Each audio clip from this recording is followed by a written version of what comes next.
It's been a year since my daughter and her husband moved in with us, and now I've been blessed with a cute grandson named Thomas. Today is the day my mother-in-law meets Thomas for the first time. My husband Ken walked in, guiding my mother-in-law Carol by the hand. Everyone, I brought Mom with me. Oh, welcome, Grandma. My daughter, Rachel, who had always been close to Carol since she was little, had been eager for her to hold her newborn baby ever since she gave birth. Carol lives separately from us. Considering Carol's old age and her future, we couldn't help but feel anxious, but it was all for Carol's well-being. Carol is naturally highly spiritual and has a hard time feeling too much in places where she is involved with many people. Rachel's eyes lit up with anticipation at Carol's arrival.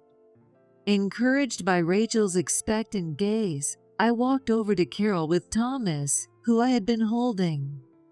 "Welcome, Carol. This baby is..." I couldn't finish my sentence, "your great-grandson," because at that moment, Carol clutched her chest and started to suffer. Ouch. "What's wrong, Carol?"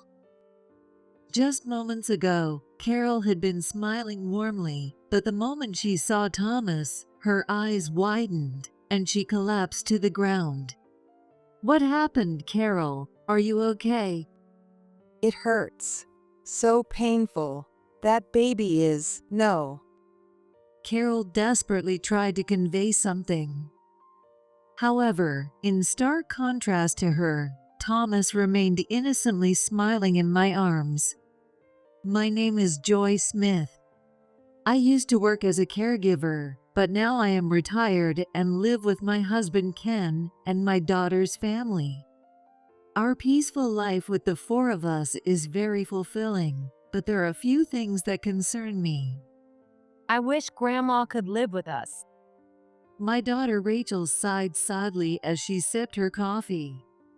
"Yes, currently, we're living separately from my mother-in-law, Carol. Carol is turning 91 this year. Given my line of work, I can't help but worry about not being there to support her, especially if something happens." "Yes, but..." I remembered Carol's reaction when I suggested that we live together. She's more comfortable on her own, and she wants to relax. It's what she wants. Carol is remarkably spry for a 91-year-old. Her letters, which arrive with the seasons, usually detail her mountain climbing adventures. She once told me that she finds peace in an environment where she can soak up nature's energy. And Carol seems to have a strong sixth sense, especially sensitive to people's emotions. As Rachel and I enjoyed our slightly indulgent coffee, we started reminiscing.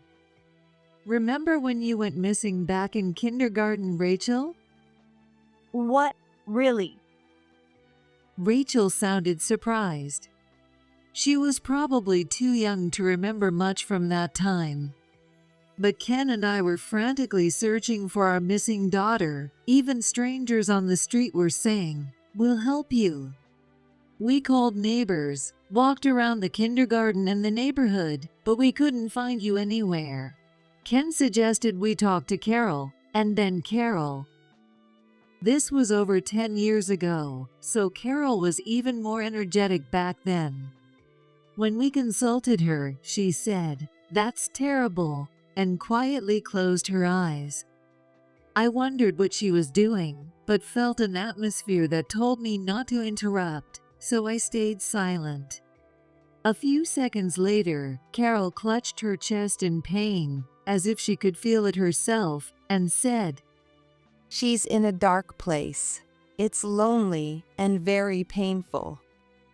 When we searched the dark places like Carol suggested, we found Rachel stuck in a hole by the embankment, unable to move because you'd twisted your ankle.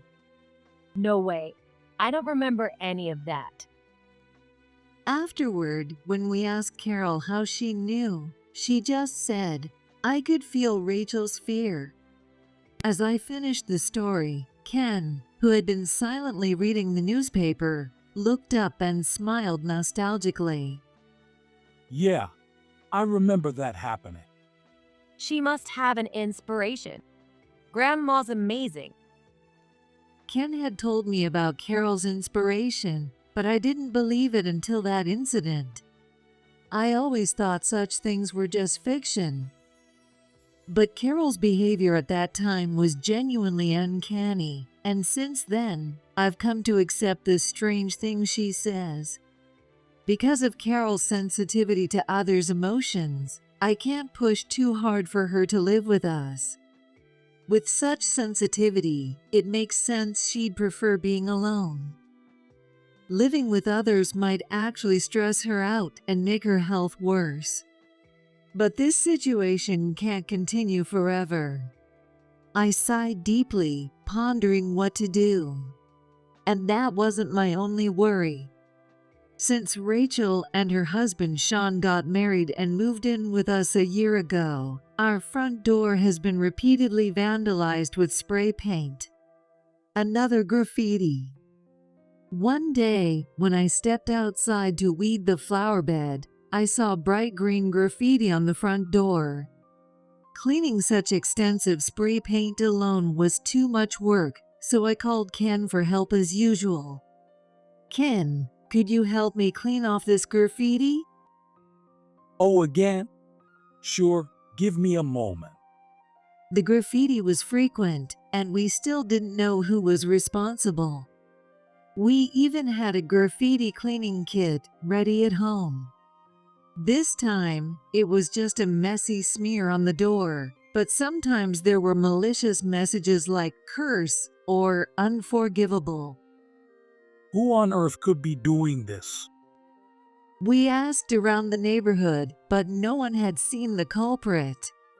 Our house graffiti problem was well known, and neighbors would even knock on our door to inform us if they noticed before we did. Having Carol over in such a situation wouldn't be peaceful. I know, let's install a security camera. I suddenly thought and suggested to Ken while cleaning the graffiti. We couldn't just let this continue. We had to take action to solve it. Ken agreed with my suggestion and went to the hardware store that day to buy and install a security camera. After the front door was vandalized again, we checked the camera footage. It was early in the morning when most people were still asleep. The camera showed a man in black clothes covering his entire body. Is that guy? Do you know him? Because of the mask and hat, his face was hard to make out, but he was clearly not someone we knew. Yet, I saw Rachel's face turn pale. When I asked if she recognized him, she nodded. I think so. I think it's John, a classmate from my college. He confessed to me before I started dating Sean. I turned him down, but he kept stalking me afterward. I see. Remembering that time, Rachel began to tremble slightly. Hearing the story, Sean looked grim but gently patted Rachel's back in support. It seems the graffiti culprit's unrequited love for Rachel had turned into hatred, leading to these actions. I don't know what exactly happened between them, but Rachel isn't the type to play with people's emotions. The sharpness in his eyes, filled with madness and hatred, sent chills down my spine even through the video. Ken must have felt the same, as he spoke sternly. We should contact the police. Even if it's just graffiti, it's a nuisance, and it could escalate. You're right, let's do that. It's better to act before something worse happens. We had the video and several photos of the graffiti as evidence. We decided to take the footage to the police. After explaining the situation, the police treated it as a malicious act and issued a strict warning to the perpetrator. As Rachel suspected, the culprit was indeed named John, and he harbored intense hatred towards Rachel and Sean. John's parents found out about his behavior, leading him to quit his current job and move back to his hometown. Since then, the graffiti incident stopped, and we finally felt a sense of relief. However, the uneasy feeling inside me didn't completely go away. Shortly after, we discovered that Rachel was pregnant. She had been complaining about a lack of appetite despite not feeling unwell. Having received the news over the phone earlier, I warmly welcomed Rachel when she returned from the hospital. Rachel, congratulations! Thank you, Mom. You need to be careful from now on. No strenuous activities, no heavy lifting. Take it easy at work and keep a calm mind. The nurse already told me that, over and over. Rachel seemed a bit tired of hearing it, but her expression couldn't hide her joy. As we discussed the future, the living room door opened. I looked up to see Ken, who had been outside, returning home. Rachel, don't hesitate to ask for help if you need anything. Ken said this cheerfully, having overheard our conversation from outside the room. And next to him stood Carol, with a joyful smile on her face. I had asked Ken to go and pick her up. Congratulations, Rachel. Grandma. When I called Carol in my excitement, she was thrilled and said she definitely wanted to visit. Her enthusiasm was clear even over the phone, which made me happy too, so I asked Ken to bring her over. Carol grasped Rachel's hands tightly, tears welling up in her eyes. You'll face tough times ahead, but a lovely baby will be born. I'm so excited. Living long enough to see my great-grandchild's face is such a blessing. Encouraged by Carol's words, Rachel nodded happily. A cute baby, that's wonderful. Is that also your inspiration? Oh, it's not my inspiration. Just a little dream of a great-grandma.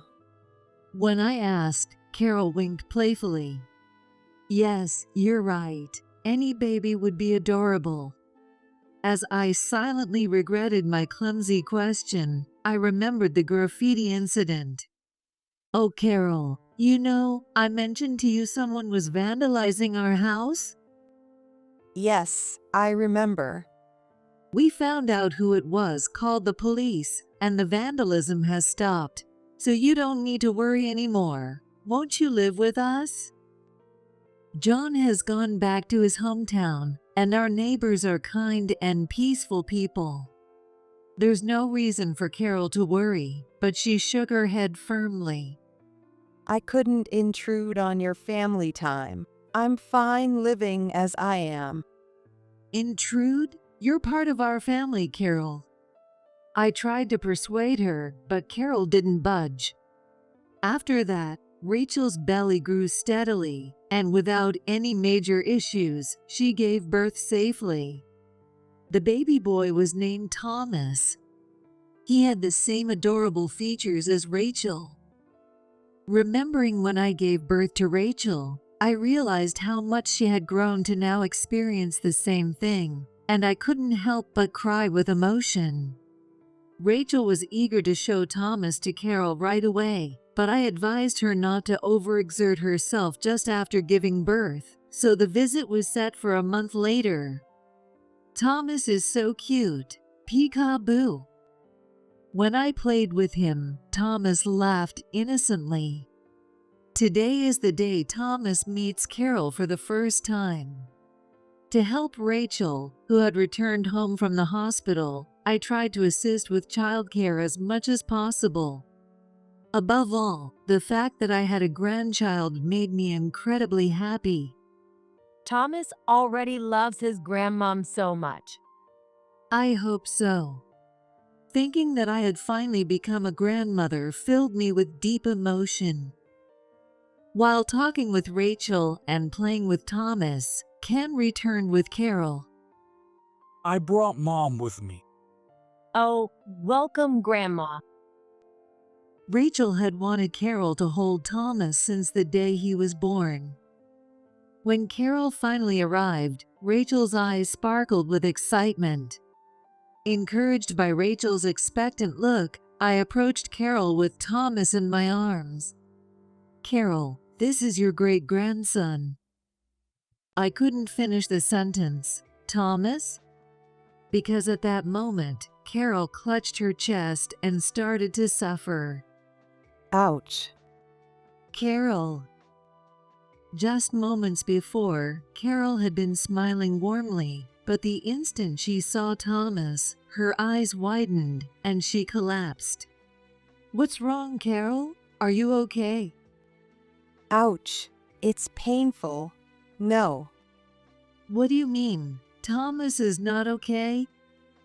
Sweat beaded on Carol's forehead, as if she were enduring real pain. She was clearly in distress. Wondering what was happening, I looked at Thomas in my arms. He was just laughing innocently, amused by the adult's panic. We tried to comfort Carol by rubbing her back and helping her sit down, but her color didn't improve. I told Rachel, who looked worried, to wait, and I guided Carol to another room where she seemed to calm down a bit.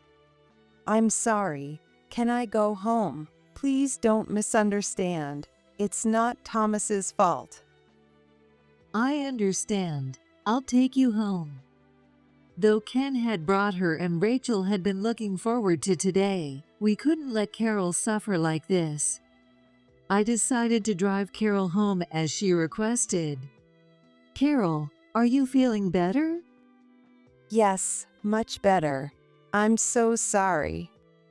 Carol's house is in a somewhat isolated area at the foot of a mountain, away from the residential neighborhood. There were few houses and little foot traffic, so Carol seemed more at ease and sighed in relief. "You don't need to apologize, but what happened earlier?" Carol wasn't sick. For her to suddenly clutch her chest in pain, there had to be another reason. I offered her some warm tea to help her relax and asked. But Carol seemed reluctant to recall the moment. She lowered her eyes and hesitated to speak. Well, when I looked at that baby, I felt a terrible sensation. A terrible sensation? Seeing Carol in such pain gave me a very bad feeling. It was the same feeling I had when we discovered the graffiti culprit, a lingering unease in my heart. The terrible sensation Carol describes must be due to her inspiration. If that inspiration reacted as soon as she saw Thomas. I tried to keep calm and immediately called Ken. "Hey Ken, can you and Sean check around the house?" What happened? He was probably reading the newspaper. Ken's voice sounded surprised at my sudden request. "I think there might be a suspicious person around. I have a really bad feeling." Got it. We'll check it out. Ken had experienced Carol's inspiration since he was a child, so he probably felt the same way I did.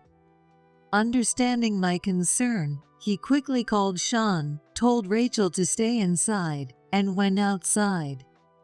As I heard the front door open over the phone, my heart started pounding uncontrollably. I'll call if anything happens. Ken said as he tried to hang up.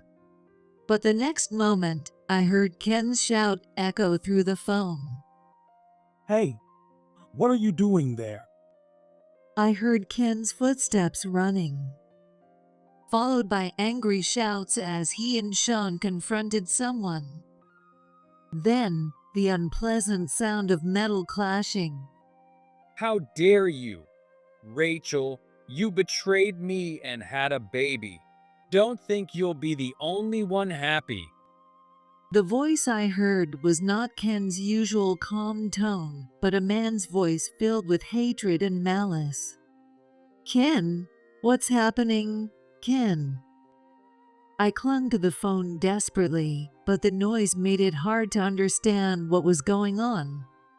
After the tumultuous sounds, the other end of the phone finally went quiet. While I was on the phone with Ken from Carol's house, Ken had seen John hiding in the shadows of our home. John had been carrying multiple knives. It's obvious what he intended to do. Fueled by anger, Ken and Sean confronted John, who was about to go on a rampage. Luckily, Sean had experience in judo, and they managed to capture John without anyone getting hurt. The police were called immediately, and John was arrested. As he was being taken away, he directed his anger at Rachel, shouting, "It's all your fault, Rachel. You traitor." This confirmed that John harbored resentment towards Rachel. Thanks to Carol, thank you so much. If you hadn't noticed, who knows what could have happened. After the incident settled, I visited Carol's house again. This time, Rachel and Thomas were safe, thanks to Carol's abilities. The pain Carol felt at that time was the intense hatred directed at Thomas from John. When I brought her a gift and bowed my head in thanks, Carol, as humble as ever, shrugged and said, "You're exaggerating." I didn't do anything. It was you, Joy, who took action, and everyone else who helped catch the culprit. No, that's not true. If you're thanking everyone, then you should include yourself too, Carol. I was truly relieved that everything turned out okay. The thought of something happening to newborn Thomas or Rachel, struggling with her first-time motherhood, was terrifying. We comforted each other and felt a sense of relief wash over us. But one day, when the incident seemed to be behind us, the doorbell rang ominously. "Yes, who is it?" Given the recent events, I thought it might be the police or mailman, so I opened the front door without much thought. I regretted it immediately. Hello, we're John's parents. Is this Rachel's home?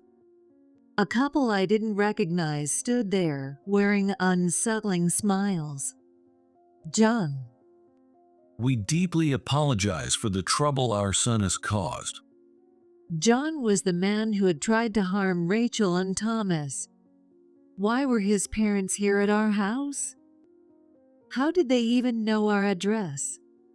A cold chill ran down my spine. We came to apologize directly to Rachel and Thomas. May we come in? What were these people talking about? We wanted nothing more to do with anything related to the culprit, and it seemed unnatural for them to come to our house just to apologize. The incident had only just happened. Wouldn't such matters usually be handled through lawyers or the police? There was no way I could let these two meet Rachel and Thomas. "I'm sorry, but my daughter is deeply traumatized. I can't let her meet with you in such a state. Please leave." Please, we only want to apologize. John's mother leaned in, placing her hand on the front door I was about to close. Her serene smile only made me feel more uneasy. "No, thank you. Your apology means nothing. If you truly care about my daughter, please stay away from her forever." When I responded firmly, John's mother widened her eyes in shock. Then, she suddenly let out a piercing scream that could probably be heard by the neighbors. Oh my, I knew I wasn't wrong. How dreadful to think that my precious son might have married the daughter of someone so rude. I wondered what kind of person would reject my son. It must have been your daughter who had the problem. She must have deceived him. "Excuse me." Feeling uneasy about their sudden change, I firmly closed the door and locked it. If they continued to bother us, I decided to call the police. Clutching my phone, I felt cold sweat trickling down my spine. John's parents lingered in front of the house for a while, but eventually they seemed to give up and left quietly. I was so relieved that I sank to the floor. Even though the culprit had been caught, it might still be too early to feel completely safe. I decided to share this with my family. Actually, John's parents came by today. What? I brought it up in a stern tone during dinner when everyone was together. Rachel's face turned pale with worry, and Ken and Sean furrowed their brows. They insisted on coming in to apologize directly to Rachel and Thomas, but I sent them away. That's unnerving. From those parents, I didn't feel any genuine intent to apologize. I just couldn't figure out what they were thinking, and it was deeply unsettling. Trying to lighten the darkening mood, Ken said decisively, Maybe we should move. It's not good that they know our address. I agree. This place was very comfortable, but knowing that John and his parents knew our address always brought unease. Even if we're safe now, there's no guarantee for the future. As I nodded, Ken continued, And Joy, you've been worried about Mom too, haven't you? What you mean? Ken winked, as if he understood everything I'd been concerned about. This trait reminded me a lot of Carol. Carol, why don't you live with us? After we successfully moved, I visited Carol's house again. The house was very quiet and ideal for spending one's later years alone, but it seemed a bit too lonely to me. Our new place is in a nature-rich area, and I think you'll like it, Carol. Besides, through this incident, I realized something. I had always thought I needed to support Carol. I saw her as someone I needed to care for. But it's not just that. Our family can help each other no matter the differences in our roles. It's more fun when the family is together. Having you around makes Rachel and Thomas feel secure. I rely on Carol. That's the truth. When I said that with a serious expression, Carol gave a gentle smile, as if she understood everything. Joy, you're stubborn. So are you, aren't you? Maybe so. Feeling a bit amused, we both started to laugh softly. Being similar, we would manage well together. All right. Taking care of my great-grandchild might not be so bad. And so, the series of events came to a close, and Carol moved in with us. Our 4 generations would live together in peace and harmony, though nobody knew yet that Thomas would grow particularly fond of Carol, much to the dismay of Sean and Rachel.